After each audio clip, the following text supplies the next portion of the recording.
Hello there. I am so glad that y'all are here with me tonight. You know, we're getting close to Halloween. Things are getting a little funky. There's a beautiful moonrise tonight.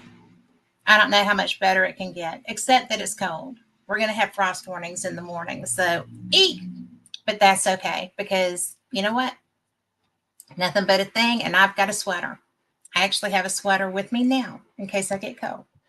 But welcome to Fate Mag Radio, the online voice of Fate Magazine, and I'm so glad that y'all are here tonight.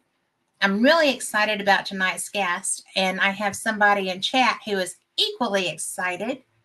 And hello, Things Network. But I am really looking forward to this. This is somebody that I met at the Ozark Mountain Publishing UFO conference. And he was so nice. He had done a great presentation, had a book. We wanted to do an interview. I was completely inept with that, but it was so much fun because I'd never done that. So now I'm an old pro at it. So Pearl taught me. But he is a paranormal and UFO researcher, and he has all kinds of things that are interesting.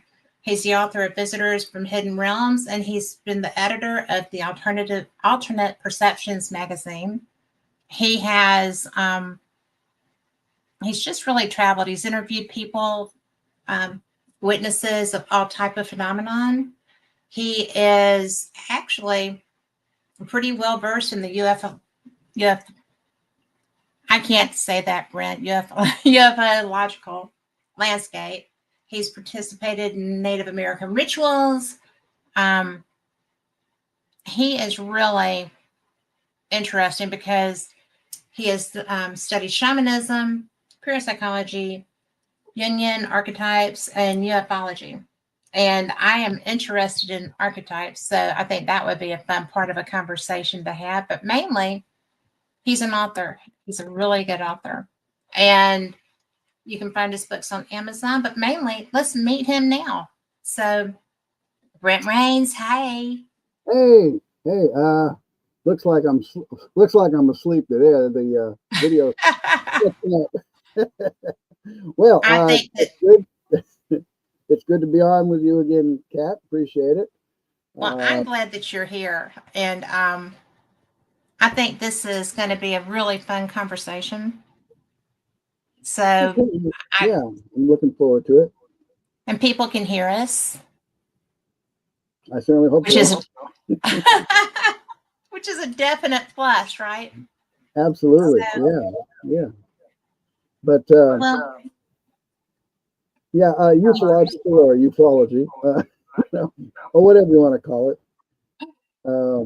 It was the CIL at the end of it that got me. Yeah. No problem. I've been, I started out as ufologist. I didn't know that's what it was called back in '67 at age 14. And then years later, I think maybe I'm more of a 14 and, because I cover so many other aspects a lot of people early on didn't cover, the paranormal elements. Hynek confronted it himself in later years and decided to call high strange because, had close encounters of the first kind, third kind, fourth kind. Third kind. I think someone else came up with the fourth kind, but he didn't really have he didn't have a category to put some of things in. So things just were kind of thrown into the high strangeness area.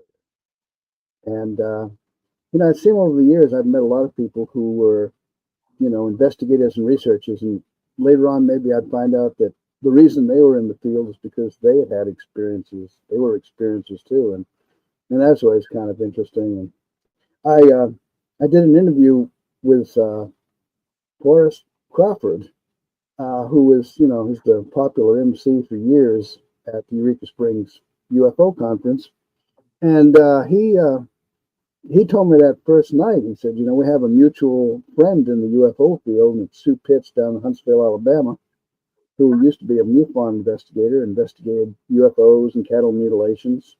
And anyway, he started describing to me his experience back in 1967 at age 10 up in Hardin, Illinois, and he said that he and his best friend at the time, and his friend's mom and dad, they were returning at night from a barbecue. It was like June or July, and they had been seeing something in the trees, low in the trees. That they were in farmland area, and they were on a country road, and he might have told you this story, but all of a sudden they stopped, and they could see whatever this was out in the field. They got out, and it was a kind of a dome disc-shaped object.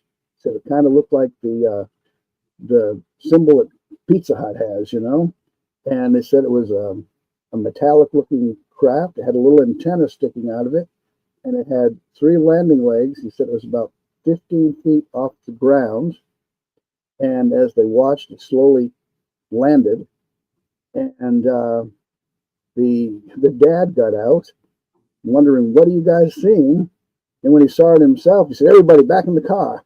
And he said, we hit it down this winding country road much faster than we should have, But he said, I've never seen an adult get so frightened, and even days afterwards, he wouldn't want to talk about it, which makes me wonder if maybe he was a prior experiencer himself or something, and it just brought back, some reaction there. But yeah, and then later I interviewed him, and because he got in the field, because of that one experience, he became, worked with Mutual UFO Network, and he had a case of a guy who came to, this conference back when Lucius Faris was over it, and he was approached by this guy from Brazil, and he wasn't a speaker; he was just someone in the audience, and he told him this incredible story of having experiences with UFOs, and his mother and father were actually investigators in Brazil, and supposedly, according to him, they had been assassinated because the government felt they knew too much, and they were being too open with the information they had. So, Wow. Boris said he got involved in that case, and it's high strange. He said that this guy claimed he could channel communications. He was like a contact, and he also thought he was a hybrid. So A what? a hybrid.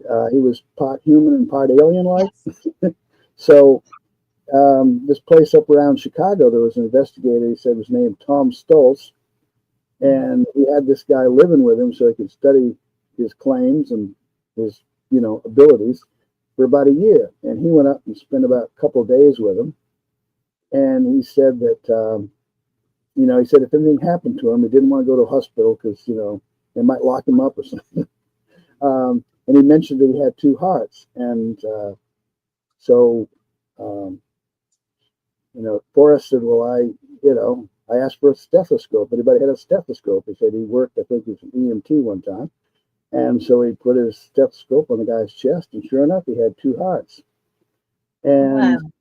if that wasn't strange enough, said that they had this Tom, who was staying there, say he accidentally one time went into the bathroom and caught him shaving, and the guy nicked himself on the neck, and instead of red blood, it was kind of a foamy pink coming out of his neck. And another time, he caught him putting contact lenses to cover up the fact that he had slit-like pupils, kind of like reptilian or something, Yeah. And so, but what was really the clincher was during the 2 days that he was up there with him, they had set the guy up in a room, and he was going to channel the beings. He said they were in the area, and he said that he and this woman were in front of this man as he sat channeling this ET intelligence, and they suddenly saw a very human-looking face, and in a few seconds, maybe a couple seconds, were replaced by another one, and then another one, and apparently there were like 2 women that they saw, and then there was like 5 or 6 males. They all looked very human. He said if you saw him on the street, he'd have been able to recognize him. And Wow. the guy channeling said that they were showing themselves to him that they're very human looking, but they're aboard a spaceship nearby. And so I was interested. He kept looking around to see if there was, you know, a projector or something. You know, is this some kind of a trick? Because it was Any showing, reason, right? it was showing over his face, and they could see it. It was kind of a green glow, and over the guy's face was these other faces that would appear and disappear, be replaced by another. And but a person off to the side said all they could see was a little thin line, greenish glow, like, you know, but they couldn't see the faces. They could just see like a little strip of green in front of his face. And so then somebody said, well, we'd sure like to see one. He says, well, if you go right now outside on the front lawn, look up, you'll see one of the ships. So they all rushed outside and said there was a light. Let's see, it was, I think it was Orion's belt area, and said that they, you know, there was an extra bright star, twice as bright as Venus on a real good day of observing Venus.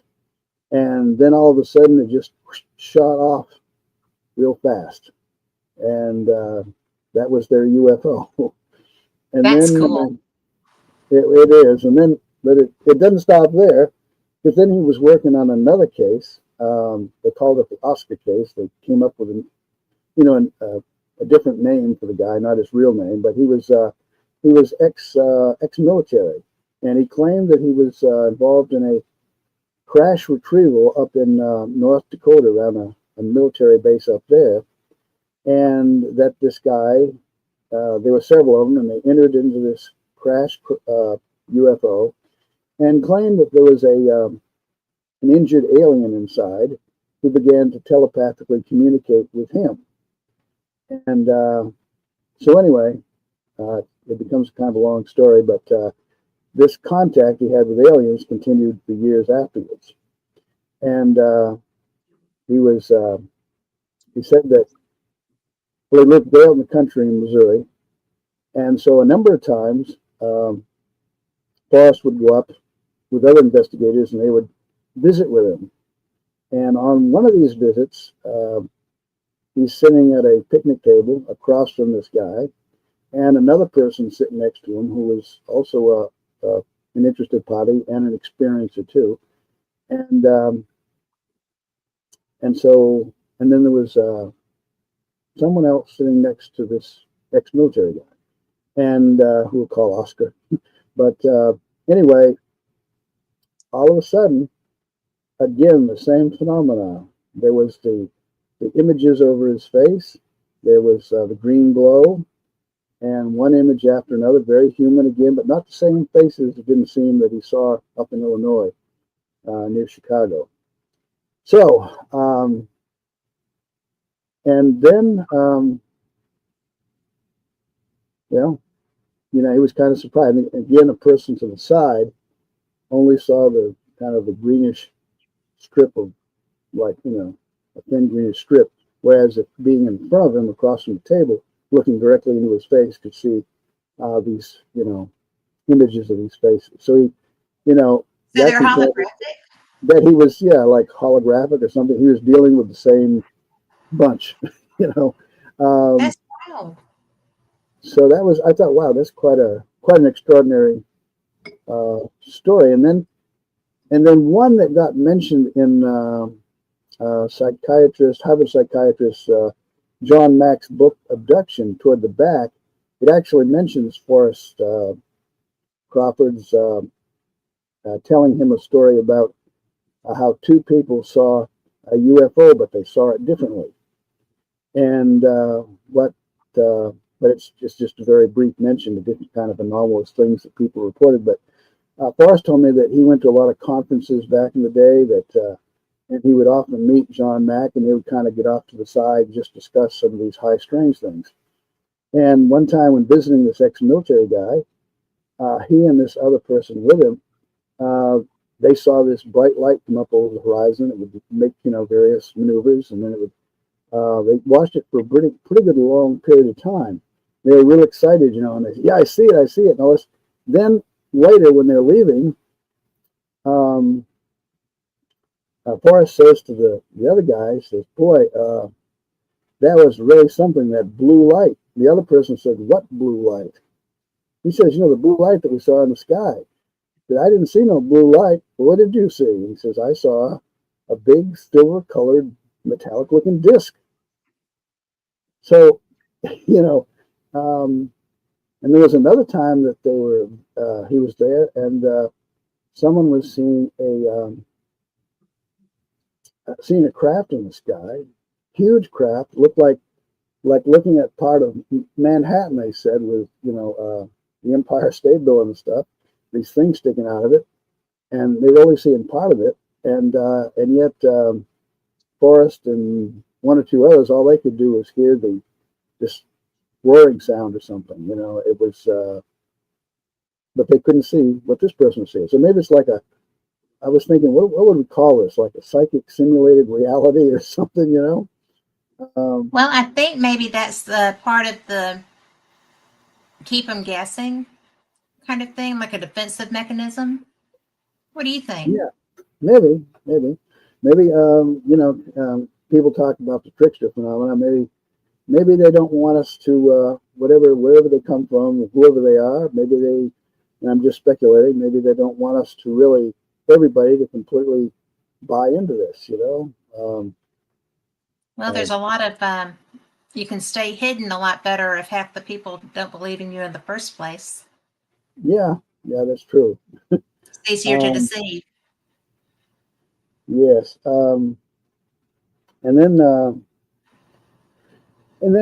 at this point, I think perhaps I should mention, since we mentioned Dr. John Mack. I hoped that you were going to do this because, for one thing, Robert Gorman is in chat and said hello. Mm-hmm. Hello, Robert. And Lori and Jeremy are here too. But we've interviewed before, we didn't even talk about John Mack. And yet he is such a huge part of your life experience.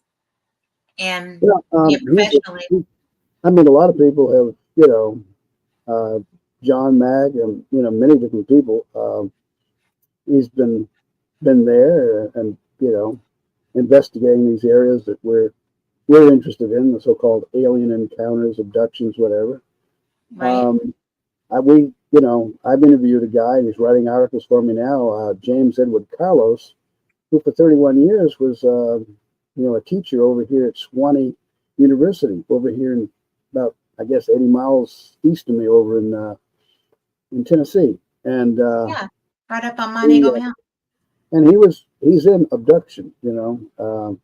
His experiences going back to childhood are described there.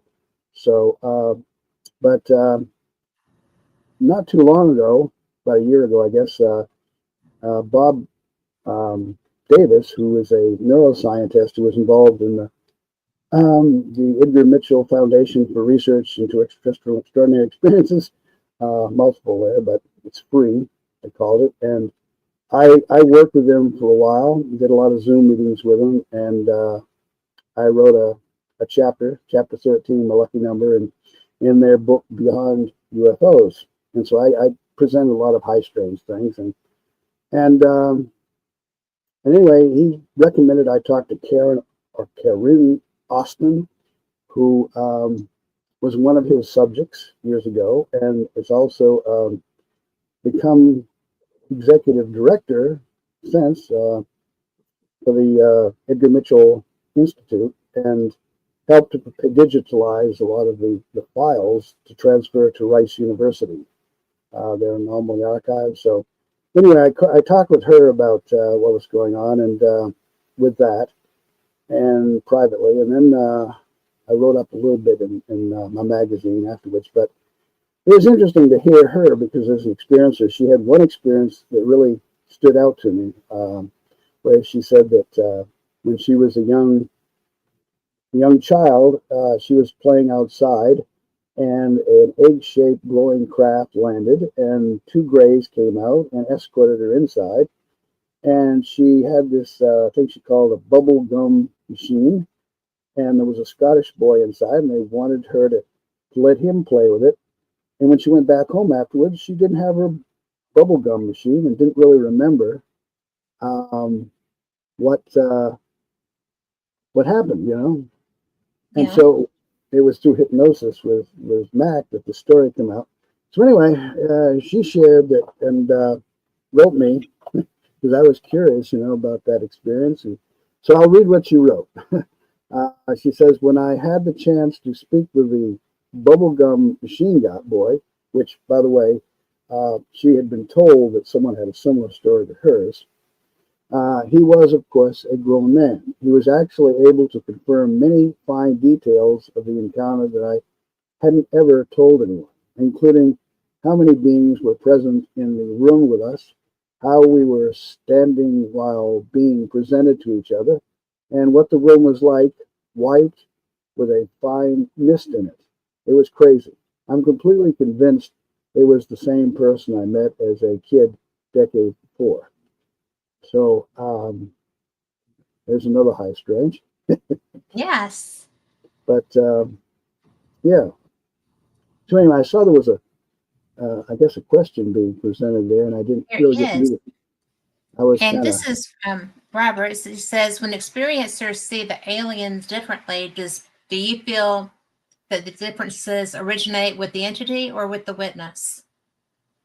ah, well, that's a good question. And I've, kind of wondered about that too, because there's been talk. I know Greg Bishop of Radio Mysterious out in LA has talked about how we may be kind of co-creators of the phenomena, that we kind of it conforms maybe to our expectations, and sometimes Mm-hmm. we a brain filter just wants to see what it wants to see. I know a lot of experiences, and I'm sure Robert's heard this, where they're describing their encounter with a being, and this is also in ghost cases too. And they'll say, "Well, I saw this figure, maybe a robed figure standing there, or the gray, and I could see everything perfectly except the face. I don't remember the face. I can Yeah. describe, the clothing and everything, and all these other details, but not the face. So is it something that they couldn't quite wrap their minds around and decided to block, or what's that about?" So Well, you know, I think that we are a theory, just a theory, but Robert says that non-human entities might control how they are seen and remembered, and I think that may be true because um, I know people who are very famous experiencers, and one was leading a meditation in his workshop, and to almost to a person, the people that were kind of like, I think it was almost recreating his experience personally, each individual, mm-hmm, and on their own, and kind of through a meditation. But it was such an interesting thing because the entity that I saw looked like the cover of Communion, but not quite. Right? There was some offness to that. mm-hmm, And when I asked and described what I saw, he said, like nine times out of 10 is the exact image. And I was like, well, they know who you are. They know what that cover looks like. That might have something to do with that. But he said, but yours, and I was like, well, but mine was not exact, but it was close enough. That, yeah, but I always wonder if they present, and I think Robert may be right. Yeah, they control how they're seen, but yeah. like the It's either describers never varied. yeah, it's either our controlling it, or what we've known and expect, or else the Right. beings control the narrative and the appearance of how they look or what they want us to see, which is, of course, very popular concept that Jacques Lee, I think John Keel proposed long ago, and others, and so we're still kicking it all around all these years later. But what is what is it? And but certainly, and a lot of people don't want to even touch this stuff with a 10-foot pole, but there are a lot of very high strange things, and it, certainly if we don't, try to look into all of these different elements when they're there, then we're failing as investigators and researchers, and I've been at this a little over 58 and a half years myself, and I would say disappointingly that I really don't really know what it's all about. It's almost like a trickster type thing. It seems like, but It is a trickster type thing. But yeah. also, I think that there are different. I think that there are different groups that visit here, and I have seen objects in the sky that moved much differently from others. There's some that just, they're there, they're gone. They're there, you see them go. They're there, and they don't care if you see them or not. They just hang out. That's weird. Mm-hmm. And, there's also an instance that was described to me. I haven't had a chance to go to this site yet. It seems to be a recurring thing there. But it's like a square or a rectangle. And when people are near it, they're not necessarily aware of it. And when they walk into the range, they disappear. They are out of sight, even with rangefinders. I mean, they can't be seen. The first time it happened with their team leader, they didn't anticipate this occurrence. And, there was panic because they lost their team members. As far as they were concerned, they were just gone. Yeah. And then when they came back out of it, walked back away from it, I don't think that they were aware that there had been a time that they weren't available. Mm-hmm. So I actually was invited to go and investigate this location, and I wasn't able to because I wasn't able to walk well from a broken leg yet.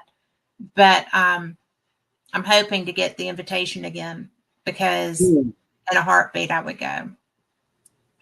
We have a, I mean, why not, right? I'm 63. I might as well see what I can see, right? Yeah. So I agree. I mean, I got a decade my on you. husband doesn't always agree. My husband doesn't always agree with that, but I'm a firm believer in, do what you can while you can. Robert has another question for you. Okie doke. And Robert is going to be on this because he's excited you're here. He said, do men in black silence witnesses, or do they instill curiosity and lend importance to the UFO sighting?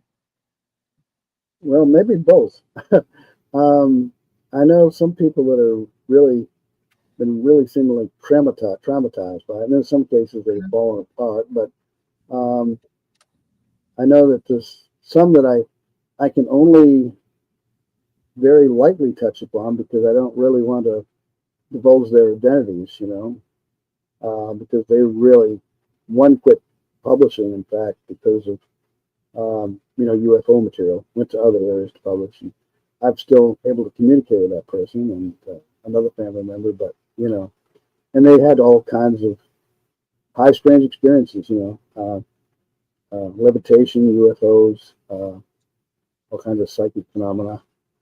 And, but they, don't want any publicity whatsoever. But well, it kind of turns into a circus when they get named. I wouldn't want that either, I don't think. Yeah. But there's the consciousness element. What areas of the brain, like Gary Nolan is looking at these MRIs along with Christopher Kit Green, formerly of the CIA, physician, and they were looking at people who had wiring in a certain part of their brain that seems to be more neural wiring than non-experiences. And what's that all about? Um, and then there's people who meditate, maybe are good hypnotic subjects, which many of our abductees seem to be, who have a larger corpus callosum that unites the brain hemispheres. Maybe there's more exchange going on between the brain hemispheres. There's only Albert Einstein was one of those people. I mean, I know they sliced and diced his brain after passing, but I'm not sure. I saw a thing that said Edgar Casey, America's Sleeping Prophet, had a larger corpus callosum. So I'm always interested in, what's going on in consciousness and how this phenomena and mind, matter, and all these other elements work together. Maybe it would be so good to be able to introduce as much science as we can Right. into the discussion, and that's why I try to work with people who are into that field, like Dr. Berthold Schwartz, the psychiatrist. When I was traveling around the country, I would consult with him a lot. And he was also, a psychiatrist who was into parapsychology before John Peel turned him on to the UFO situation. And so I went up and down the East Coast from Maine to Florida and off into Indiana and Ohio and places, and back around the mid-'70s, and spent really about the whole summer of 1975 and went around talking to researchers and experiences, and he was introducing me to people who were experiences I should talk with. I remember one was Earl Neff, who back in 1958 formed the CUP, the Cleveland Ufology Project, and which still exists today. And I had corresponded with him about 4 years earlier, and he was very skeptical of contactee reports. The only ones he said he really believed, he had Betty and Barney Hill on his radio show. And but everybody else says, if I give them enough rope, they'll hang themselves. Well, turned out 4 years later, there was more to tell, because he had met Uri Geller and was impressed by some of what he observed. And he was also having experiences. A person was walking by him, and he turned around, the person was gone. And people in his audience, when he was doing talks, were saying, we see shadow figures and orbs of light or whatever around you on the stage. You even got a medium to sit in the audience with a photographer to start taking pictures. After one of his presentations, it was a Catholic church, and this woman come up to him and says, Mr. Neff, why do you think that you're still allowed to talk about these things? And he said, a clear voice behind him said, maybe we like what he's saying. And he looked behind him, and there was nothing but a wall. They couldn't explain what just happened, so he called a UFO investigator named Larry Moyers to come over and take the woman's statement. Said, we just had an anomalous experience. And I got to meet Larry Moyers, and we had some pretty interesting stories. One was of a contactee in the Akron area who for years would presumably call down UFOs, and I talked with him about what he'd seen, and a lady named Madeline Teagle in Cuyahoga Falls. So it was, interesting. All these stories and trying to figure them out, which, listen, still spinning around in my head. Well, you have so much in there. And to me, that's pretty fascinating, because I wanted to ask you, you had just mentioned somebody calling down UFOs. Mm-hmm. And is that a common skill? No, but every once in a while, you find people that seem to demonstrate that ability now. Sometimes it's synchronicity. I've had spells where I had, some interesting synchronicities. And I was working with some people up in Maine one time, and they were reporting Bigfoot and other strange stuff and UFOs. And so we were sitting in this cabin one night, and one of them seemed to look like a gypsy's head in the middle of a round table in the kitchen. And I said, well, let me, I've been trying to practice psychometry, except I got where I didn't have to touch an object. I would just try to make a statement. So I said, about 10 minutes after 11, we go out here in this field and we'll see a UFO. I wanted to see it myself, you know, because I just made a very bold statement that came into my head. And so me and two other people went out in the field and saw a shaft of light come up from behind a tree. Slowly, it would come and stop away as the beam, and then go a little higher, stop and go a little higher. And finally, it touched these clouds and then started retracting back into behind the tree. And saw it more than once. And but I was disappointed because when I said UFO, I wanted to see you know, a dome disc and that kind of stuff. You know, Right. I wanted to land in the field. You know, now I might not have gone up to kick it because I have found out since that I can see something just a feet away from me, and I lose my courage. I decided just to stand and look at it. At which point, the thing I was looking at got blurry and just disappeared before my eyes. So, you know, And go yeah, ahead. it was a Native American blanket. I'd seen it once before, and then I kicked myself because I didn't go over to touch it and examine it. And what happened was I just turned out the light. It's my wife's. And then in the morning, because it was draped over something, and I thought about this. You know, we used to have a sweat lodge behind our home. My wife has Cherokee ancestry, very interested in Native American spirituality, and so this idea ran through my head. Oh my goodness, what if it's one of the Cherokee little people? So I stayed in bed and I just turned out the light and said, "Nah, you're just letting yourself get spooked." In the morning, the light of the sun shining in, and I just happened to notice on top of the dresser there is no Indian blanket there. So I kind of kicked myself. You know, I had a chance. I could have gone over and examined this. So I'm guessing about 5 weeks later, I wake up in the night sometime. I turn on my light. It's maybe around 2 o'clock in the morning, and there's the blanket again. And I sit up in bed, and I know people are going to say this was I was half asleep or something, and it was just a projection. So I sat up in bed. I put my arms to the side. I went this way and that way. I pinched myself. I say, nope, I am awake, and it's there. But I decided that, hey, I'm still not going to go over there.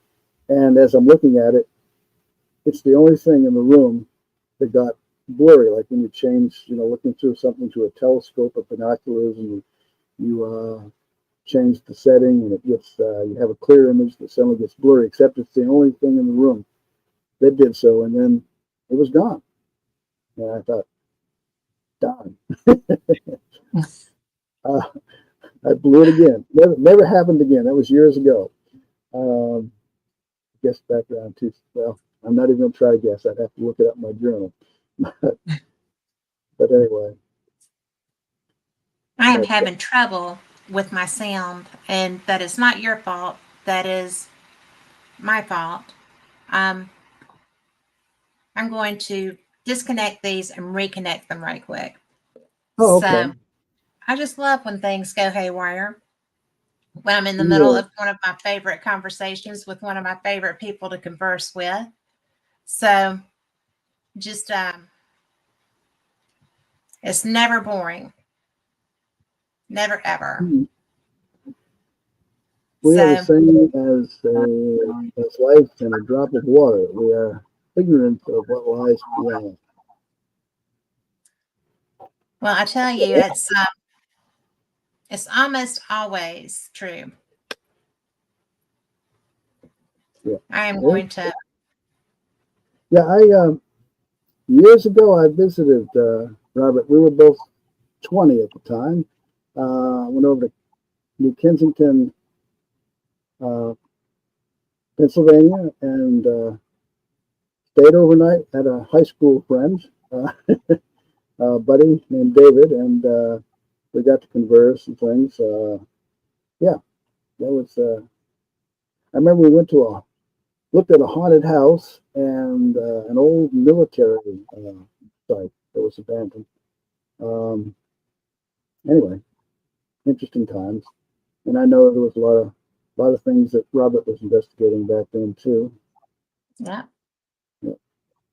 So anyway, He's one of my biggest cheerleaders, and he is also somebody he knows his topics. mm-hmm. He is a huge supporter of faith. He is a Oh, I know really he's written a lot of articles for Fate and had the Fate group online for a number of years. So, yep. and I'm very glad he's my friend. So it all works out great. Well, how did you? Did you start your magazine because you were just getting all this great information and you were just wanting to Well, and also network with others who, that's a good networking tool. I've had it out 40 years now, and just to be able to, I could meet people that I wouldn't ordinarily get to meet. Maybe do an interview. I interviewed Edgar Mitchell once because Inner Tradition sent me a copy of a book he wrote on quantum physics and such. And in the letter it said you can also interview him. So I thought, okay, this sounds like fun, And without a doubt, we talked UFOs and quantum physics, which that's his thing, not mine. But I love the idea. I just I'm not a quantum physicist, but I like talking with people that may know something about it that I don't. It's all about interacting and sharing what you do know. Like I said, I was free. I worked with people who were PhDs and such that certainly knew more about the science of different areas of science, neuroscience or physics or whatever. But at the same time, they appreciated me because I had interacted and knew something about the ufological history or whatever that maybe they were curious about. And so it's been a interesting journey to say the least. There are times it's kind of frustrating because it's like you're trying to resolve things and you feel like you're beating your head against the wall, going in circles. But anyway, so that would have been a fun conversation. That's one of my heroes, and I would dearly love to have had that conversation. Yeah, the first time I taped an interview with him, he my recording didn't turn out too good, so we don't know what that's like at all, though. The technology's gotten better since when I did an interview with him. But he called me back, and I looked at the caller ID, and I turned to my wife before I picked up the phone, and I said, Joan, I don't get a call from this person every day. This is kind of a unique experience. Talking to an American astronaut, the sixth man to walk on the moon in 1971. Yeah, but he was very open. Of course, he helped to get people working the creative free to come together, and like Ray Hernandez and others. Yeah. Ray Hernandez was really the driving force behind that movement. So anyway, he's a driving force, period. That guy is a powerhouse of energy. And we don't know where he gets all that energy. I used to tell Dr. Leo Sprinkle that he's burning a candle at both ends. You might need to stand by. He's going to need some, maybe psychological therapy here. But yeah, I just read him the other day, and he writes right back. I mean, you know, and yeah, he lives down in South America now. Mhm. I So knew that he anyway, had moved, that they were down there. yeah, But everybody that I've met through their organization is very open, very welcoming, and the only person I haven't had a chance to interview is Dean Raven yet, and I would like to do that. Do you know yeah. him? Now that's the parapsychologist wrote Real Magic, or He's part of Free, yeah, but he is a and parapsychologist, and um, now you said Dean, last name. I'm, What was I'm his last trying to name again? find. Sometimes there's too many names rattling around in my head. There are. I may have the wrong one. I'm looking to see, but I will find that. Okay, but anyway, um, yeah, I've kind of gone in many different directions, and one direction I guess I took was partly my wife's fault, being part Cherokee. We used to have a sweat lodge behind our home, and there was a lady down in Alabama that we first went to have sweat lodges, and she would talk about how she apprenticed under a medicine man up in uh, I think it was Minnesota, and he would talk about the UFOs, and she had had been on Vision Quest and gave sweat lodges, and she would talk about messages she got that she thought was related to the UFOs and such. And so I wanted to, I'd seen where various writers addressed the Native American shamanic thing, so I was interested in pursuing that, and I met and conversed with some people within that community who, claimed that they had UFO contact experiences. One of them was a Sequanahawk medicine man in Pennsylvania. I had been down to meet him. Uh, met him twice. It was on my second visit in April of 1977, shortly before my wife Joan and I got married, and she was very interested in meeting him, and we came to his house and we had lunch with him, and then afterwards, uh, Chief Lightfoot said, we're going into the living room, the front of his house, and he says, we'll do a powwow now. And I just kind of chuckled to myself. Oh, okay, sure. And he sat in an armchair, and Joan and I sat on a sofa across from him. And he lit up his pipe, and I had been driving from Tennessee all the way up, and I was just tired, and so I thought this is a good time to meditate. I just closed my eyes. I felt like I was going pretty deep, but Joan kept her eyes open, and what she saw was the smoke doing some very unusual things.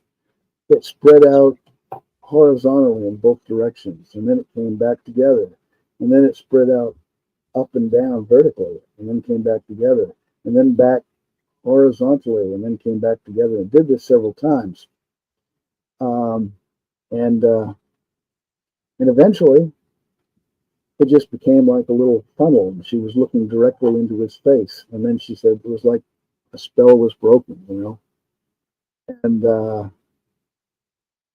um, we didn't even mention that until about 2 or 3 days later. We're up in Maine, and I told Joan, I said, that was kind of strange, that so-called powwow, you know. And then she told me about her experience, which she hadn't Right. even mentioned, you know. And so, but he talked about these beings called the Udusqua, which were giant beings, and his wife even had drawn on an envelope a picture of what the, you know, what she remembered the craft looked like that landed behind their house, and they were humanoid beings, but they were so tall they had to bend over in order to enter the doorway. And we called them Udusqua. He said, "It's Udusqua. You got to speak it gutturally." I said, "Okay." And he had different extraordinary experiences with spirits, and even meeting the creator, he said, who was about 20 feet tall. But, you know, and there was a being with pointed ears, kind of an impish figure that came to him once. And these beings were in the house and went upstairs, and they were working on something. And so this little pointed-eared being was going back and forth, kind of telling the chief what was up, you know, what they were doing, best we could discern. Pretty wild tales, but you know, years later, I said, "Joan, you know, that thing there that, you know, because we went to a talk where this archaeologist was talking about native symbols, you know, and said that what you saw seemed to be a representation of the Native American cross, equal distance points, 4 directions." Mm-hmm. Of course, we'd had sweat lodges where you do the sweat representing the 4 directions, north, south, east, west. And then, you know, we were hearing other stories, and it just seemed like, you know, this is kind of part of it. We even met a gentleman up in near Nashville, a former brain surgeon, who described, you know,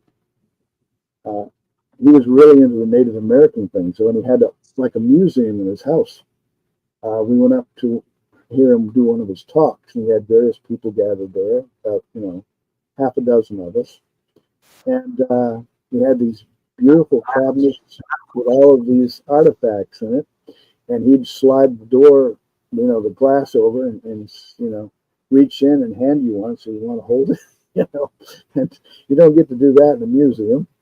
And he had one that looked like a little figure that looked like an astronaut. He said, "This might be one of your space people." And you know, he claimed he'd seen UFOs, even one during a sweat lodge, outside the sweat lodge. And he was adventuresome. He'd been down to South America and tried the ayahuasca, and had a vision of a snake wrapping around him, and Yeah. the snake told him, you know, you're going to have to die. You just got to you got to let it. You got to let go. You know, you've got to experience the death ritual or whatever. You're fighting it too much. You know, But I have I have heard something of that story. I didn't hear about the snake. I'm glad I didn't hear about the snake. That's my phobia. But you know, ayahuasca is it's such an intense experience from what I understand. But the people I know who have done that are absolutely convinced that yeah, that it that it allows you, it opens you and allows you to have these experiences, and it also helps you to interact later. It's like it opens something in your psyche or your, maybe your soul, I don't know, but it is very mind altering. But the people I've talked to that have done it, we know some of them, of the same mhm, people, and it's very interesting. You know, one of them was talking about it. There were some people that had done the South American thing at different times and together in different times. And one of them was like, "Well, my wife just loves the sky." You know, that's why we go and do it, because it's so interdimensional experiences, feels like Mhm. anyway. And so, do you feel like that's really a way to connect with dimensionality, Well, with other dimensions? I haven't ever done it. I've listened to the stories, and I think it's one way of many. I don't think you always have to. I've actually been working with the Peruvian whistling vessels, which I think in the early days, I think long ago that they may have used the whistling vessels in conjunction with ayahuasca to deepen the altered state. But with these replicas of the Chima whistling vessels uh, that I've done little workshops of different people, even for the ARE, Association for Research and Enlightenment, the Edgar Casey group. People have reported some pretty extraordinary experiences, visions. Mhm. One guy said he went out of the body and ended up in Peru. Um, I know this one woman who didn't hear the whistling vessel from me, but she was at a gathering around an Indian mound, and somebody was blowing the whistles nearby, and said all of a sudden I saw myself at Machu Picchu, and there was a spaceship, and said I was one of them, and I was dressed in a robe, and I had this. I think it was her that had the sun disk around the solar plexus and feel the energy, and uh, and then other people, nearby, started describing aloud what they were seeing. And she said they were telling the same things that I was seeing. She said I was quite amazed by this. And this was the same lady that was uh, bleeding sweats down there, and I've been up to Minnesota to work with a medicine man up there. And so there was a Mhm. lot of talk about UFOs. There was in my book Visitors from Hidden Realm, which was published in 2004. I described a medicine grizzly bear who wrote a book called Native Healing, and some other books on Native American spirituality, and I found out when working with the UFO Contact Center out of Federal Way, Washington, um, that in fact, I got when they closed the organization, they gave me a bunch of their files, and one of them was this medicine grizzly bear. Um, uh, he was actually a academic teacher, taught in colleges about Indian studies and such, and he really didn't in the beginning believe in anything about UFOs, but in fact, the medicine man told him that he was having these visions of four eagles that were in like uh, circling, and there was this humming sound, and then he'd wake up, and then it started where the eagles would actually turn into four UFOs, and he asked this medicine man, "What is this about?" The medicine man told him, "You're about to have a contact with space people." And he says, "I told him you're crazy." He said, "I just had this reaction. I could not, that's nonsense."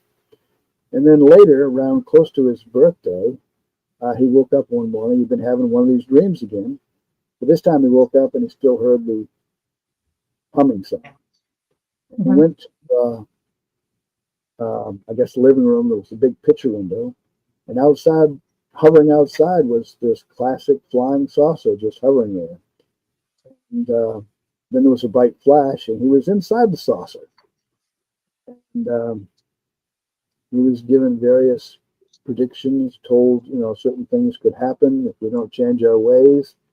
Um, and at first, the pilots, four of them, they were all blurry, couldn't see him. And then the atmosphere cleared. Lo and behold, it was Native Americans who were piloting the spaceship. Oh my word. Yeah.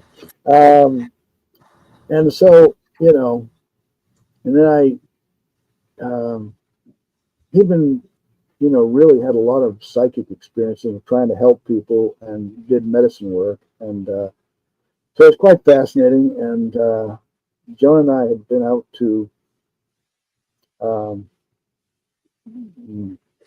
we flew out to Albuquerque, New Mexico a few years back, and we got with a woman who I really met through Brad Steiger. She was half Apache and half Spanish. But her grandmother had taught her a lot of the Native American ways. And she'd had a number of experiences with UFOs and also skinwalker type thing. And she had all kinds of interesting stories. And she took us to a place in south central Colorado where there was an old extinct volcano. And she told me as a young girl, she had seen, along with her brother, a lot of strange things in that area. Flying discs that would go into the volcano, but not down the top. They would actually go through the outside like it was nothing. The solid looking Oh, craft. wow. And I've heard that from other people too. And then she introduced and corresponded with a native person from that area who also, as a young girl, had experiences. And I found it all quite intriguing. And while we were there, Well, it is. we both spoke at the Hooper, Colorado UFO Watchtower. It was in August, and they had one of their annual conferences. So I spoke on my stuff and also circulated the Peruvian whistle, so we got to have an experience with that. There was one lady who had been at the Monroe Institute, Bob Monroe, the out of body traveler, and she said I was able to really tune into those whistles because the experiences I've had with the Monroe Institute Gateway program taught me there were different sound levels, and so I was able to really tune in. She claimed at one time she had met an alien, during one of her gateway programs there that she had been studying. So, and then later there was a MUFON state director here in Tennessee who been going to Monroe Institute for a number of years. Angelia Shear, who wrote a book called UFO High Strange. Unfortunately, she passed before she could write a second book, but she said she was really going to get into the high strange. But she told me that after listening to the whistles, that she was able to navigate the sound and tune in better, because of her experience at the Monroe Institute. And so anyway, it's just kind of interesting. It's I don't know. I've covered a lot of ground and still You don't do know, cover a lot of ground. but I really still And don't really know where I'm going. well, I just wanted to clarify that I was confused on my organizations. I was actually referring to the Institute of Noetic Science. Yeah, So that's a and big that, difference. So they're probably never going to let me do another one of their webinars, but that's okay. yeah, but it was I'm just kidding. They'll let me do. Dean Radno is the science Yes. guy. Yeah, Yes, that's where I was trying to go with that. yeah. Because As I Ray said, is part of that also. So yeah, oh that yeah, was like, yeah. Dean oh Radner gosh. yeah, he's working with Ray now, and he's gone from the free organization, which was a 5-year span, to one that's more about just the various aspects, not just strictly UFOs, because I think some of them, that want to study NDE and stuff, don't want to really be strictly on the UFO thing. So Yeah. I can't remember what it's called. I used to have that in my head, but it's not. Anyway, I've been obviously, as evidenced by that, I've been experiencing that here and there too. So it's all good. But yeah. Well, But I want to revisit when you were talking about the UFO going through the side of the volcano and not going down through the cap. And you said that that's a common thing, yeah, there was or not unheard of, not unheard of. But well, yeah, I can tell you that Tom Dongo out in Sedona, Arizona, had told me that you know they had witnesses that saw a craft go into a cliff and just like it was not anything solid, but we know it is.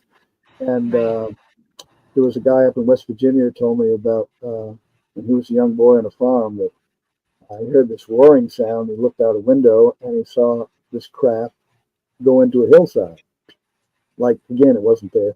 And a woman in Brazil told me about seeing she was down this valley, and it was a narrow road and going around these curves, and there was a little stream to the left, and on the right was this hillside, and she'd come around a curve, and there was this cylindrical object looked like it had windows in it, and it was just going into the solid hillside like it wasn't anything material at all. So yeah, it's you know, and of course we have alien beings that walk through solid walls and things, and yeah, sometimes take humans there. So I mean, well, maybe it's a visionary thing. Some of it, who knows? I mean, maybe they defy the laws of physics if they're doing that for sure. Yes, but they're defying the laws now.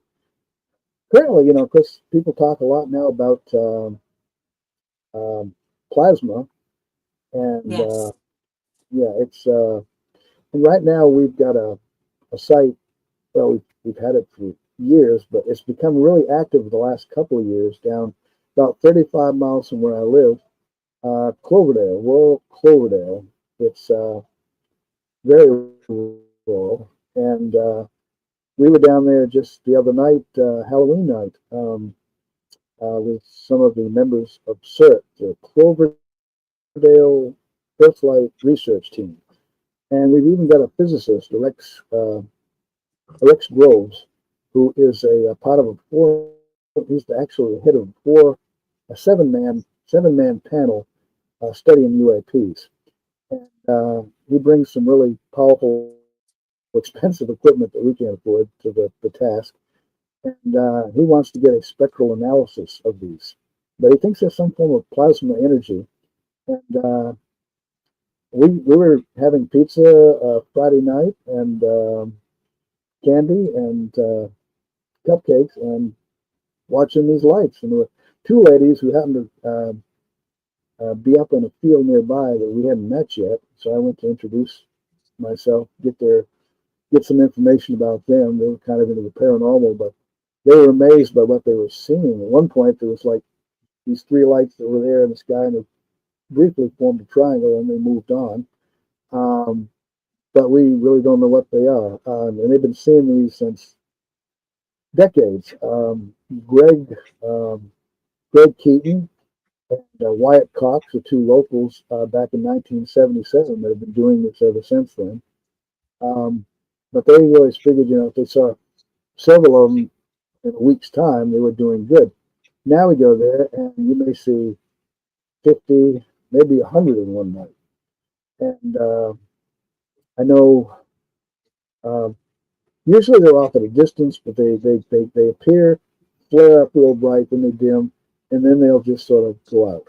And then you'll have another one. Sometimes you've got several of them flying around, and sometimes it takes a while to build up. It seemed like I made the comment that this Halloween night we were there, and it was like uh, they got the most active at the last bit. Like when you're watching fireworks, and at the end of the fireworks thing during the 4th of July, they send all a bunch of everything they got. It yes, seems like it left, and you have a spectacular display. And that seemed to be the way it happens sometimes, and then it just cuts off. No more, until maybe later. We were there so show's one night in over. August of yeah, and we got some great video. We got uh, Joshua Petchin says he's going to try to come over from Georgia early next year to take a look at them. But yeah, we're grateful that we've got a physicist who's worked at the Pentagon and everything, and actually is very much into astronomy and is uh, actually a member of the International American Astronomics and I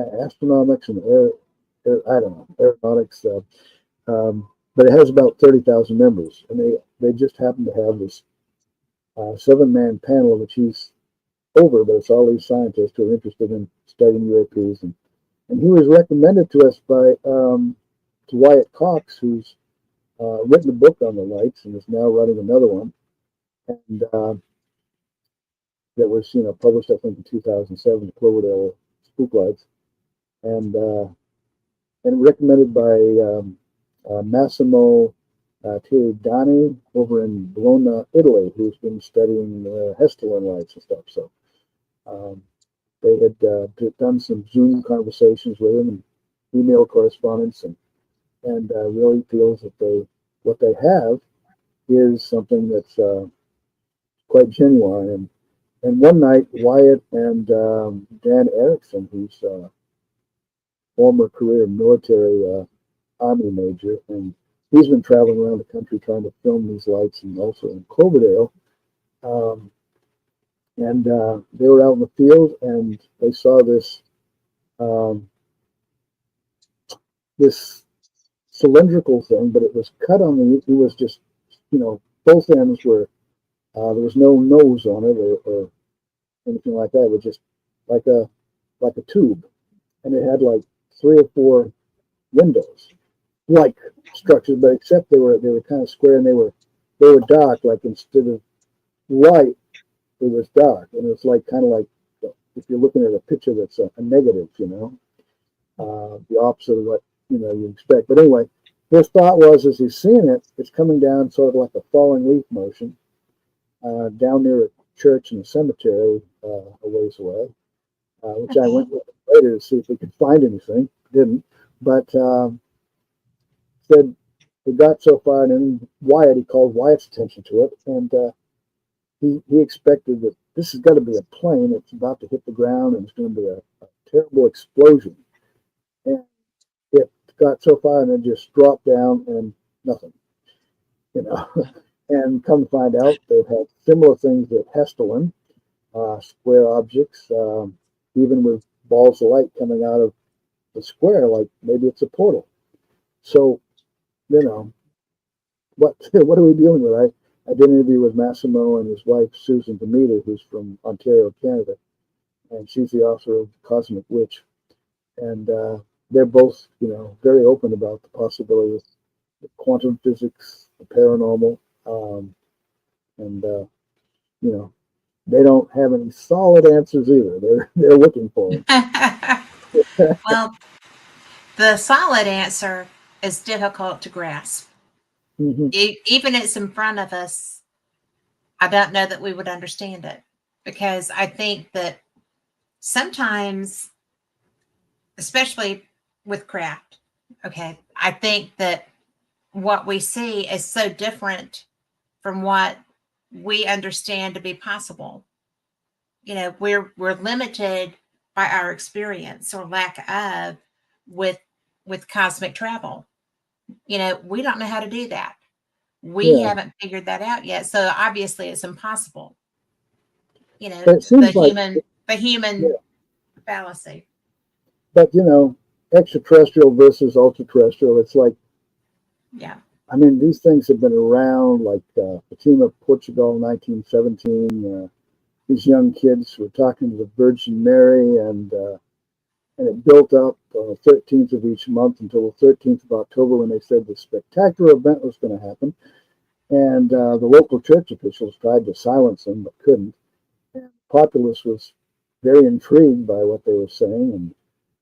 And then on October 13th, 1917, there's like, allegedly, there was certainly a lot, but allegedly an estimated 70,000 people gathered, skeptics and believers alike, and something that we would, normally call a flying saucer. And both Valley and John Keel wrote about this and felt like this was maybe one of the most spectacular close encounters best documented, Yeah. because suddenly where the sun was supposed to be was like this swirling disc, and it came down to it, and it had been raining just before that, and suddenly it stopped, and the wet ground suddenly became dry.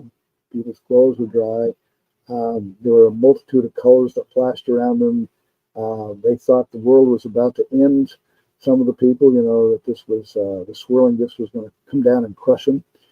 Um, uh, and then, and then that's not the only one. I mean, there's lots of cases Mhm. of similar things down through the centuries, and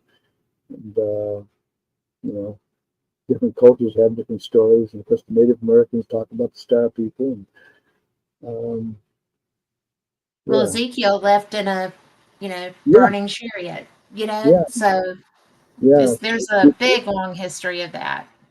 Yeah, back in the 1970s, there was a NASA scientist who wrote a book of Ezekiel's wheel, trying to compare it to the description of what he thought might have been a spaceship. So Yeah. got a lot of people talking, but Well, I mean, you from those times till now, when you see something unusual, you try to describe it in a way that the people with you will understand because it's the only way you can come across any kind of understanding of it. I mean, hmm I'm totally sure that the people in the crowd were blown away that Ezekiel's just flying away, right? yeah, And Ezekiel and Enoch too. Enoch, yes, It's, and Daniel and the lion's den just walked right through the fire. All was mhm, good. I mean, yeah, there's so much, and I just find it, I just find it fascinating because it is something that's been going on really since time began, since humans started recording it. yeah, And, even down to something as innocuous, well, it's not really innocuous, but it is interesting because I've experienced it. The the lights up in Cherokee, the Thomas Divide lights. I've been doing research up there for a couple of years now, and it is absolutely astonishing to me. The first time I saw them, I was frightened because they were on one side of the divide, and then I looked down because I was filming, and my camera was trying to act out. So I was messing with it, picked up another camera, came back up, and one was on my side of the divide. And that was just pretty much less than a minute. Now, And are you talking about Cherokee, North Carolina? Or, I am. Mhm. The Thomas oh, Divide area there, if you're on the Blue Ridge Parkway. now And I know about Brown Mountain, but you're talking about something different, right? it is different from Brown Mountain. And as far as I know, there's no reports of anybody disappearing with Thomas Divide lights. Yeah. But it did approach me. So that to me was kind of like, hello, I'm here and I see you, but please don't come closer. Um, but Oh, it's very odd. And I've gone through my husband actually went and got topographical maps for me so that yeah. we could map what is actually on that area. And we went through that together, and we've driven up there to see where the housing is through there. Um, when they close, and usually if I'm up there, I'm by myself. So if somebody approaches, I tend to leave because I don't want to be a statistic. But and people do that sometimes because it's a nice spot. But David went up there with me, and he was just kind of like, "This is cool," you know. This is hmm interesting. And I've showed him some of my videos that I've gotten, and it's just amazing. And it's consistent. But for me, it's consistent. When I was talking with one of the rangers, she was like, well, my kids have lived here 18 years and they've never seen them. They go all the time trying to find them. I said, well, you just go and you sit there. They'll come. You know, I mean, that's been my experience. I've never not had them come. Wow. So So how many times do you think roughly you've had that experience there? maybe 15. Wow. Because I don't go all the time. I mean, I So live in they're Alabama. so they're known by the locals, the lights. Mm-hmm. I Yes. know they exist. That's interesting. That's And it's not, I mean, it's not a secret. It's known.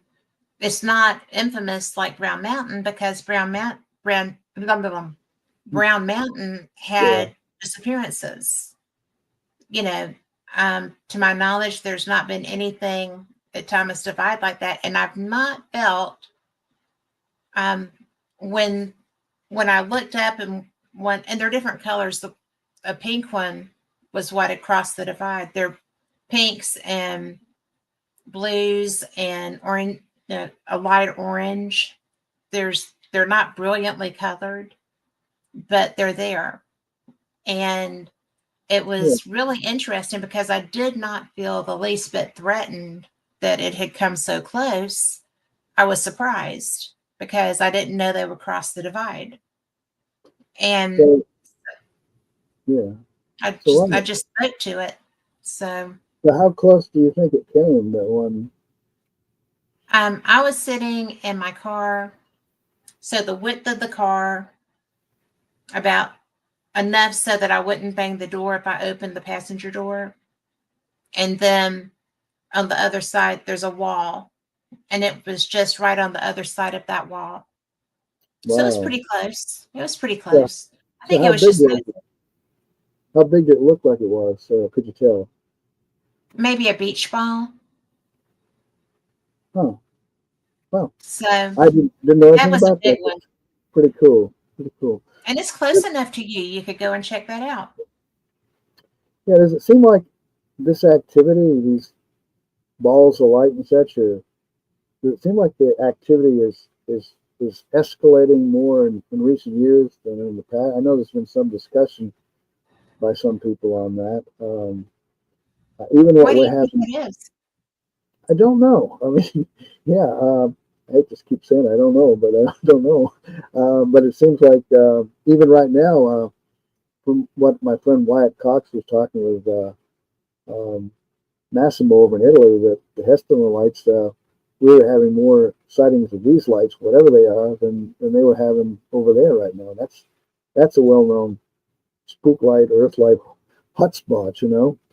Yeah. But I know somebody up near Athens, Ohio, says they're having quite a few sightings, and that's Yeah. just close to Point Pleasant, West Virginia.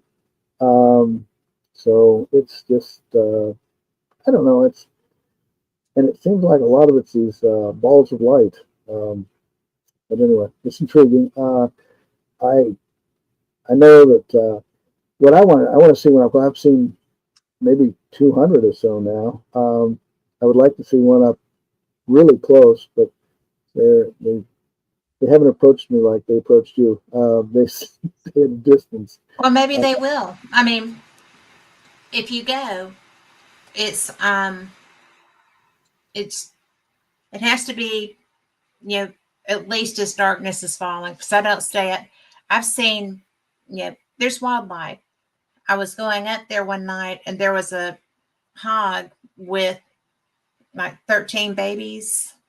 And so I knew I wasn't getting out of my car that night. Right. I yeah, mean, no, thank you. I don't want to be eaten. But, and you have to be aware of stuff like that. You can't just go. I mean, you can go, but don't get out. But, it's so interesting because as it starts with dusk, a little bit past dusk as it's getting darker, and you'll start seeing them. And that's why David got the topographical map, because they're consistent with the areas that they come from. They're not the same place every time, but they're in this area. And, there's nothing there.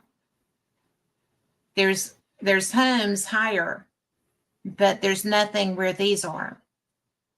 And like I said, they've been reported for years. The rangers will talk to you about them. But like we go, he likes a tournament that they have around Thanksgiving. So we'll go up there, and that's when they're getting ready to like close the station and close the Blue Ridge Parkway because it gets snowy. But and you don't want to be on that. They'll close it if it looks like snow. It's a bad road. But it's really interesting because I used to think it was because of the temperature changes, the seasonal changes, but I've been there in the summer and the same thing happens. I've been there in the spring and the same thing happens. It's just really it's not weather dependent, it's not temperature dependent, it's not humidity dependent. It's just I've been up there in the rain. I've been up there when there hadn't been rain for a month. I mean, it doesn't matter what the environment is, they show up. Well, I wonder what the Native Americans, what they might have said about it, or have they even commented? I have not had a chance to sit down. There are legends about stuff, but I haven't heard anything about that as far as what they think it is. I would guess spirits. I know that there are I know people who have worked in the theater there, in the summer theater, who have experienced little people there. So I have not, and I've gone looking for them around that theater, but I haven't found any. But and I'm not sure what I would think of that. I probably would have passed out if the little person had popped out of that blanket in my room. But yeah, I would not. I don't know what I would do. I think that I would be eek. Oh hi. Yeah. I don't know what I would like do. that light close to your car. I like them, at a certain distance. Don't get too close. Yes. Well, because it just was so fast. I mean, the transition was so fast because I was watching. I saw them. I saw that colored one, and then I just looked down, not for long at all, and looked up and like, oh, hello. You can't come any closer. But yeah. Well, I may have and to it respected that. Yeah. It did respect that. I may have to convince Joan, let's go to Cherokee. Oh, okay. She'll love it. It's beautiful. Yeah. We went years ago, passed through there. It is. But yeah. Well, but it closes down. Thanksgiving is the end, and you will not find anywhere to eat on Thanksgiving unless you go to the casino. But it really does. All the touristy stuff is gone the day after Thanksgiving. Yeah. But if you get down to Sylvia, you can Christmas shop. So,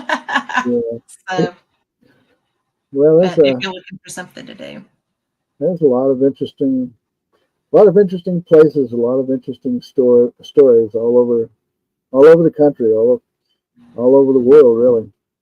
There are. I go to Scotland and investigate. I'm a paranormal investigator, and so when I've gone for the last 3 years, and it has been so interesting in different ways every time. I actually got to go into the Highlands this year, and that was fun. I have friends that drove us everywhere. They were so nice. They're really nice. But they're Highland Paranormal, and Haunted Scotland, Scottish Paranormal. And it was really cool to get to see areas that I've only read about that were historic. And, when the second year we went, I got to investigate the Writers' Museum in Edinburgh. And that was amazing. That was, I had a very anomalous experience. I'm not a physical medium, and I got whacked in the head. So that was my least favorite paranormal experience to date. But, it seems like that I had 2 times that something that actually physically hurt happened as a result of a paranormal experience on that trip. I haven't had anything since then, and I hadn't had anything prior to that. It was just something about either my energy was weird, or I was coming into places where something needed to share what happened to them, but it happened twice. Once was there and once was in Culloden. And I've never had that happen before, and I haven't had it happen since. And I'm fine with that. Yeah. I'm fine with that because it actually physically hurt. And the one that happened in Culloden stayed with me for almost a year. The pain part of it. It was weird. I didn't think that was a real thing. Yeah. It's a real thing. It was weird. But wow. But I like, because I did not know very much about John Mack until I started reading what you wrote and about your experiences. And I didn't know what I was missing. And I'm so glad. I'm so glad that we were brought together in Arkansas this year, because I really enjoyed both of you. And I had such a good time doing that terrible interview. The interview was great. The sound was terrible. It was good. And I know you posted the interview, and I didn't think it was all that bad. We had audio anyway. And, there was audio, it just didn't match our lips. But it was so much fun getting to know y'all. And Robert said, we only see a tiny slice of the electromagnetic spectrum in a smaller section of our reality. That's true. The edge of reality, as it were. Oh, yes. Yeah. So, my second book was On the Edge of Reality. I know. Which, that always makes a good title. Because it had been used before, but I put in a different subtitle so it could distinguish itself. I think it was perfect. So, but anyway. But there's so many things, there's so many things to look at and explore in all of this, and try to pull up the common threads and see what you can determine, or try to come up with a good speculation of theory, and maybe establish. I'm hoping that with these lights down in Cloverdale, Alabama, that we can, with this physicist who brought up the first time he visited us, and he saw the lights himself, but he wasn't able to get a good image of them to do a spectral analysis. But he's got 2 cameras, and they're both $50,000 value each. So I mean, he's got the experience and the background and the money, the finance to do this kind of work, and setting up 3 different cameras. One of them's acting out, but so he can put them in a triangular pattern of the landscape, and then try to determine where most of the activity seems to be erupting from. Maybe we need to get a different location. From what I've seen so far, they're kind of frequently in the evening. They're from somewhere due west, and then eventually they migrate to the north, and they even go a little past the north. And then in the early morning hours, who knows? We were watching the lights last October of last year. We had some good sightings, and about 3 o'clock that morning, the guy whose property we're using said that he went to the bathroom, and east of his home was one of these. He said it was a pastel blue, which is very rare for these sightings. But it was a little over a foot in diameter. It looked like it was just a few feet off the ground, and it was going over a ravine. And it came up to the main 4-lane road, and then it just started rising into the air, and then he lost sight of it. It only lasted a few seconds. But he said there was no time to go get my wife or to try to grab a cell phone to take a picture. All I could do was just, stand there in the window and just watch it and gather what. Yeah. So anyway, but he's been kind enough to let us use his property there and observe. And now we have 2 cameras set up. One's a local radiologist interested. He's been observing this, and he's got a 19-foot pole with a solar-powered camera on top. And now the physicist has his own camera set up back there. Are they shooting still or video? Video, and they're not getting it on video? Yeah, they are getting on video. Yeah. Got quite a bit of video right now of it, really. Cool. Because video works better for that, in my experience.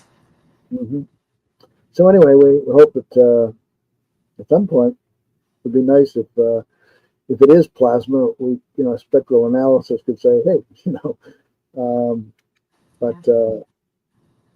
yeah, it's impressive to look at, you're used to seeing. There's a lot of aircraft activity. There's an airport a few miles away, and of course, there's a lot of, at night. You got a lot of aircraft. You got satellites. Elon Musk has 10,000 satellites up there, maybe. But these appear to be different. They appear they may be rising into the air from behind the trees, or they may be suddenly just appear moving right or left, or going higher up at an angle or something. And one video I like shows all these different lights at once. Some coming up from behind the trees, going a little to the north, and the other ones going off to the south. And they flare up, and then they just go out. And they're not there usually for very long, just a few seconds, which makes it kind of rough for the guy who's trying to film them there. He's got his tripod set up, and we're saying, hey, there's one right over there. Where? And by the time he gets his camera aimed at it, it's going out, or it's already gone out sometimes. But, oh, wow. You should tell him about Thomas Divide, because they do come up, but they don't dissipate that quickly. Whatever they're doing, like I said, that one came all the way across to the divide. It's a long way across that divide. It lasted, that long, and it didn't dissipate when it got over on my side. It stayed circular, and yeah, you said it was like a beach ball type. Yeah. Ah, wow. I mean, it didn't look beach ball size when it was on the other side, of course, but when it got over to me, it may have been a little smaller than that, but it was not much smaller than that. Yeah. Are there more than one at a time, or just? Yeah, they come up, and they're not coming up all together. Like, they're not from an area, because I was thinking maybe a hot spring or something like that, where a temperature change would create an illusion, and there's not one. And they do come up randomly about the same time. I guess maybe you couldn't see them if it were daylight. I don't know. But that's what we've been speculating about our lights, that they may be there in the daytime, but we don't, we just don't see them except at night when they're glowing, Yeah. And I don't know why they glow. There's no obvious source of light. there's not a reason for them to be glowing. And that one was glowing after it came across, right? I mean, it had been moving a good distance, not slowly, but a good distance. And I did not see a light source. Well, this sounds better than the Brown Mountain lights. Really? Well, plus the fact that I don't feel a threat. You know, I would hesitate to go to Brown Mountain. Oh, certainly I wouldn't go alone. But you know, to me it's not threatening. The environment's not threatening. I do stay in my car with the doors locked, and I roll a window down to film. But if David's with me, I'm out of the car. But he plays poker, so usually at that time he's playing poker. But yeah, it's really, it would be worth your drive. Yeah, sounds pretty interesting. Yeah. And the only thing that concerns me about telling people to go there is that that ranger said that her kids have been going for, I guess, since they started driving, and they hadn't seen them. And I was like, well, I see them all the time. And I'm only up here, you know, for maybe a week total out of the year, if we go for a long weekend for the tournaments and stuff. And we don't go after Thanksgiving. So it would just be warm weather and getting into cool. But I've been there when it was snowy, but I couldn't get up there because they closed the Blue Ridge Parkway if it snows at all. But yeah, and maybe you're wired in such a way that you're prone to, maybe you have a proneness aspect to your, you know, and some people are wired differently and they fail to see it. Well, I actually am wired differently. Yeah, I have a physical thing that is indicative that I am wired differently. So it's kind of a, is it physically me? I don't know, maybe. But other people have seen them, just not those teenagers. Yeah. Well, sometimes you have, I know, I've heard stories of different people in a group, and some people would see this craft and they couldn't understand why these other people couldn't. And Carl Jung, in his book Flying Saucers, A Modern Myth of Things Seen in the Sky, which I think was back in 1959 when the book came out, and he was looking at, you know, the idea of archetypes of the collective unconscious, consciousness, which was his popular theory, and he was trying to apply it to the UFO enigma, and he said he had a hard time, like with, you know, when someone it's tracked on radar and there are sightings going on at the same time, but he had the experience what he called psychoid, where in one instance he was with a group of people at a seance setting, and they had a medium, and these 4 people were trying to get his attention. You know, Carl, you need to come over here and look at this moon-like object hovering over his abdomen. And try as he might, he had to tell him, I'm sorry, but I don't see a thing. What do you mean you don't see a thing? We can all see it. It's right there, you know. And one time, in another book I was reading, where he went to a place in Italy, some very ancient church, and he and an assistant of his, a lady, had gone into this room, and they noticed the stained glass and all the biblical scenes on it. But it was late in the day, and he knew that he couldn't, there wasn't time to go to a main office, and he wanted to get copies of them. He even told afterwards, when he was back with his people in Switzerland, I guess, that he was telling at a talk he gave about this wonderful ancient sight with these biblical scenes, John the Baptist, and Jesus, and like, Jesus being baptized or whatever, or Moses and different things. And so he had a friend who was going to go there and check it out. And he come back and says, there's no evidence whatsoever that such a place ever existed there. No He way. Carl said, he could accept it. Carl Jung said he could accept that after, the experiences he's had.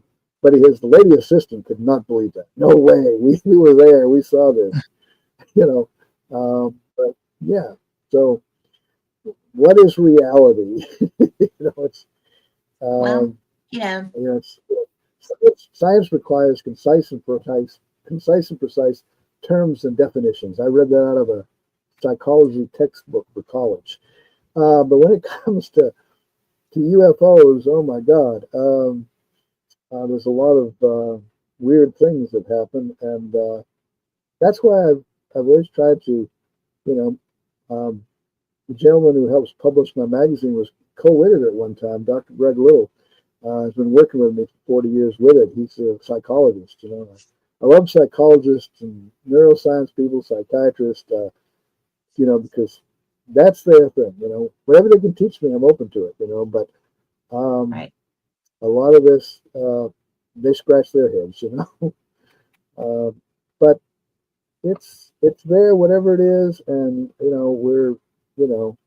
of course, some scientists, they're like us. They want some sort of explanation that they can stand by, and a lot of them have a hard time with the UFO thing, and they think they're being scientific, but a lot of times with these anomalies, it just troubles people. I remember Greg telling me about there was an anthropologist, a tenured professor, I think over in Cambridge or something, and he'd written a book about Edgar Cayce, and Greg thought he'd like to know that some of those things you wrote were inaccurate. And at first, the guy was very open. A psychologist calling me, he's going to interview me. No, what Greg did on the phone, he said, I just wanted to tell you that some of the things you said about Ed Cayce were wrong. I just thought you might want to correct them in a book later. I beg your pardon.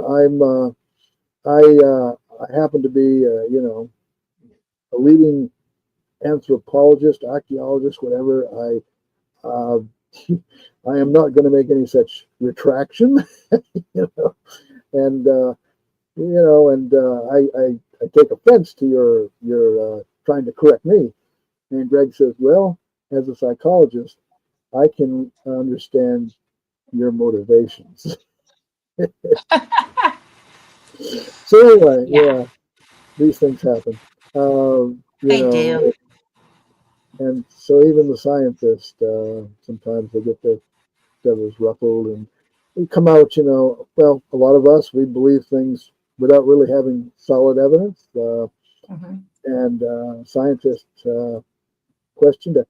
When I was a teenager, I had a newsletter called Sauceritis, ITIS. Some people thought I was saying sauceritis, but if you read the title of the mimeograph newsletter I had, which Bob remembers, I'm sure, I think he does, it was Sauceritis, Scientific Sauceritis Review.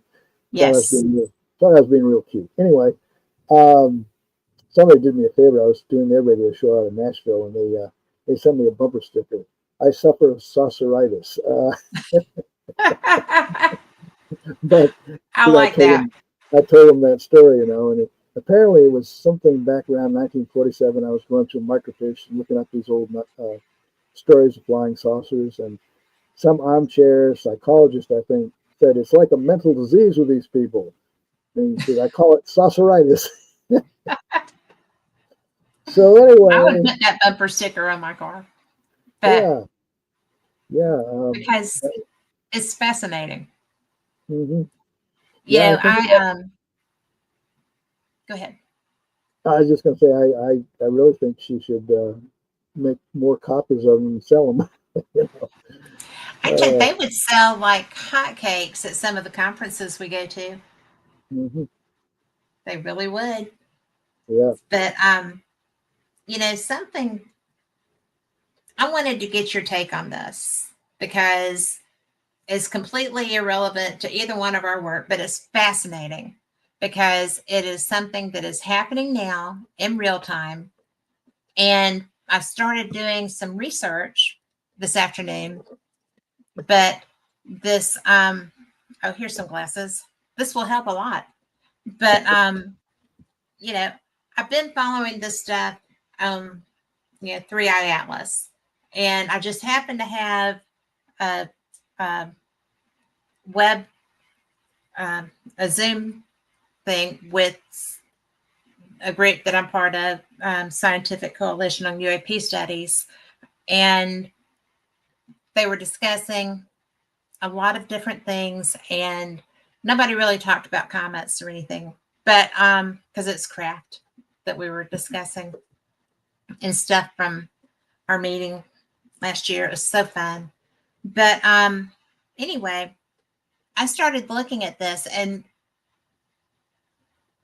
it slays me that everybody is like, oh, well, this is happening and this is so cool. And, and it's just like all of a sudden we're talking about it, right? Like nobody saw this coming along the same path as everything else. But we only had our first confirmed interstellar object was only in 2017. That was the first one. And that was, I cannot say the word. I'm so terrible. It's a Hawaiian word. But the Oumuamua is, how do you say that? Oh, I don't know. But we're talking about the same Howard astronomer, yeah, that was talking about the first one, yeah. And in Hawaiian, that word means a messenger from afar arriving first. That's nice. What that word means. So, yeah. And since that was our first interstellar object, cool, right? Good name. And then in 2019, we had the 2-Eye Borisov, and that was an actual comet, but it was a pristine comet, like it had never come in contact with anything else. It was not damaged. There was nothing wrong with it. And they could tell that. Okay. They could tell that the surface was not marred by or scarred. And so now we have 3-Eye Atlas. And this is really, it's so much larger than any of the others. And like with the second one, the 2-Eye Borisov, it was like ejecting water vapors. There was nothing like that with Oumuamua. I know that's, I'm not saying that right. This is a comet. Right. Comet like object. Yes. But Oumuamua was a flat object. It wasn't comet shaped, right? And it was basically just a lump going through. And then with the 2-Eye Borisov, that was an actual shaped comet that was emitting water vapor. And so now we've got this one that is actually so much larger than the other two. They've gotten bigger with each one. This one is ostensibly coming from where the WOW signal originated. And then you've got also trails, like, the tail, and it's varying in size, which it would be an indicator of speed, slowing down faster. Yeah. You've got differentiating tails.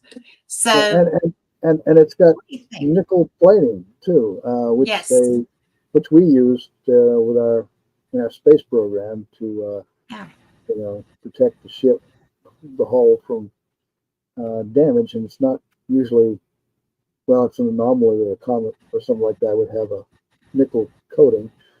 Would not need it, yeah. But also the photos, because you know,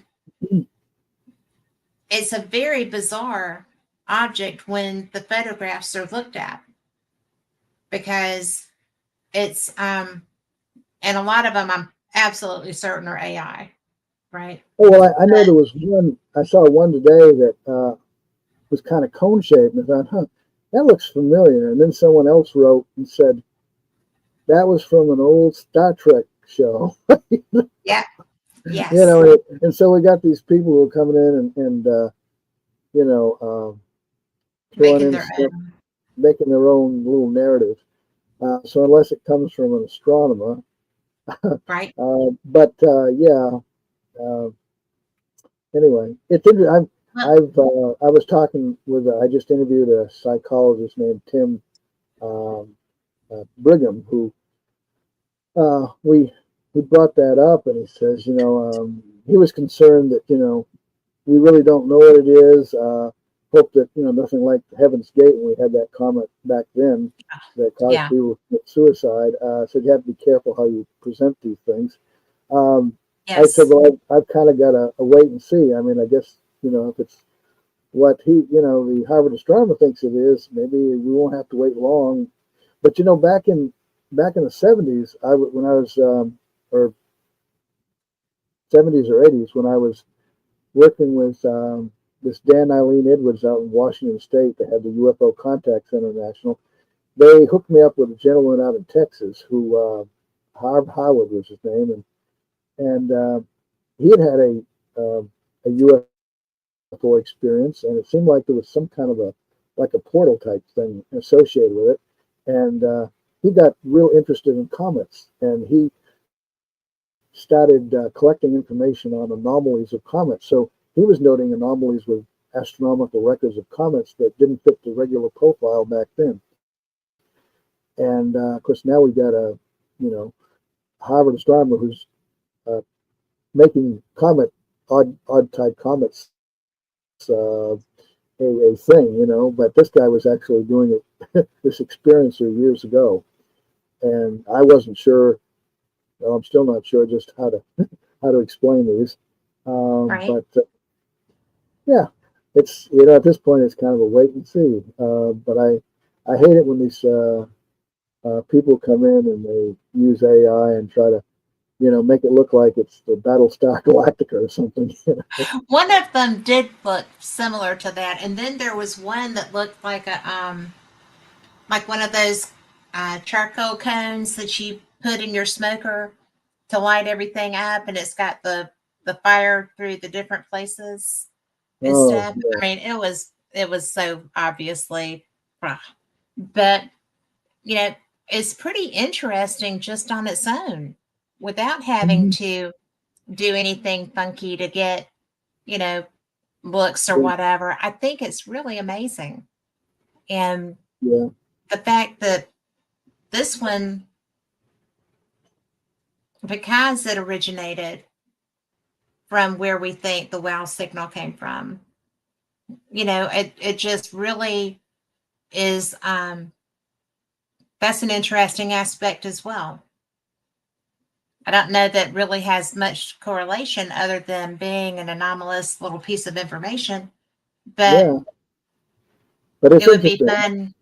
It is interesting. I think that, and it's so funny because with the wow signal and we've got SETI and all this other stuff, and Seth doesn't believe in this, and you know, but he's still running SETI, and he's like, I've been doing this forever. We got nothing. No, there's nothing, and I'm like, well, why do you do it? And he just Mm. because there might be, you know, and I just really I found him to be somebody interesting to have a conversation with because he was so adamant, and I'm just like, really, why do you do it? You know, and so he still talks to me, so there's that. But it's one of those things that you know a Yeah. disbeliever is looking for something to make him believe. Right? There's a lot of that out there. And so, is Yeah, this? I realized when I first started, I had a certain mindset. I wanted to just be, discard what didn't fit into my little belief system, and eventually I realized, okay, this stuff is more complex, than when I read in Frank Edwards' Flying Saucer Serious Business in 1966. So, um, so I have to just kind of be flexible and philosophical and all those, uncertain. But I'm just, there's just too many reports that fly in the face of it just being nothing at all, I think. And it's very, very strange. And high strange seems to fit a good description for a lot of it. But even in ufology, a lot of your, nuts and bolts people, they've already focused on what they want to hear, and will dismiss a lot of the high strange things that crop up. The contactee stories. It's just confabulation, mental Yeah, delusion. You know, it took a while for a lot of organizations to even accept that there was anybody aboard the craft. I mean, Major Donald Kehoe, was formed the NICAP, National Investigation Committee on Aerial Phenomena, in Washington D.C. in 1956. He spent his time, you know, arguing, and fighting against, the like George Adamski. Said this is ridiculous. They're charlatans, and so that closed the door on everybody that, because he felt he was fake, and so that shut the door on everybody that reported anything stepping out of a UFO. It was okay to have sightings of craft, and then of course there was also people who had repeated experiences. Well, the odds of someone having more than one sighting, especially a series of sightings, um, they must be repeaters. People who are mistaken satellites, planes, weather balloons, whatever, natural phenomena. And so that was a kiss of death. And Hynek kind of subscribed to that in the beginning, and then he thought, maybe there's a little more to it. Jacques Vallée kind of brought him around to thinking about, landings and occupants more than the Air Force did. He was, yes. uh, he thought crop circles and burn circles in the ground, that was just some teenagers with a can of gas and a match. So anyway, You know what? We are out of time. I'm so glad that you came tonight, and I have enjoyed. I'm sorry that I was having my own audio problems, but I was getting every other word there for a little while, but it was perfect. So yeah, it was good. got I learned some new things too. I didn't know about that place up in Cherokee, so that was pretty interesting. well, Um, I mean, there's stuff on it, so just mhm. check it out and see what you think. All But right. it is, to me, it's one of the really cool things to do. I think it's a lot of fun. And Yeah. Robert said that it's always a pleasure. And All right. Thank he you, said Robert. he believes in fate. So, All righty. All oh, righty. before we, Well, thank you very much. I I needed to show people before we go. The new fates are out. If you're a subscriber, they're on their way to you. And there's great articles in here. Tony Rathman's got an article about his Staticom. So, and he's going to be on in December. So you're going to love that. But for right now, thank you so much. I do. I enjoy talking to you. And I'm Okay. glad that we got this grieving going on. And if y'all decide to go to Cherokee, I want to know about it. All righty. I'll have to So, tell you. yes, do tell her I said hi also. And All right. if you come back to Alabama to look at those again, I wouldn't mind tagging along sometime if that would be okay because that's my jam. So I'd Yeah. love to see some more Oh, sure. and compare them in my head. Oh, see, it's close to Florence, which is off in the northwest corner of Yeah, where North Alabama. Alabama is. Yeah, so I'm not sure how far that would be for you, but yeah, it's in Alabama, and we're seeing a lot of whatever they are. They just look kind of strange. So anyway, the physicist was impressed. Um, so anyway, thanks again for having me on. It's always good to talk with you and to share stories and ideas, and also get to communicate with Robert Gorman after many years here. I know he's wonderful. He is one of my heroes. So, for everyone listening, I hope you enjoyed this nearly as much as I did. And we'll be back next week. Same cat time, same cat channel. And I'll see you Wednesday on All right. Paranormal Experience. See y'all later. Thank you. Good night.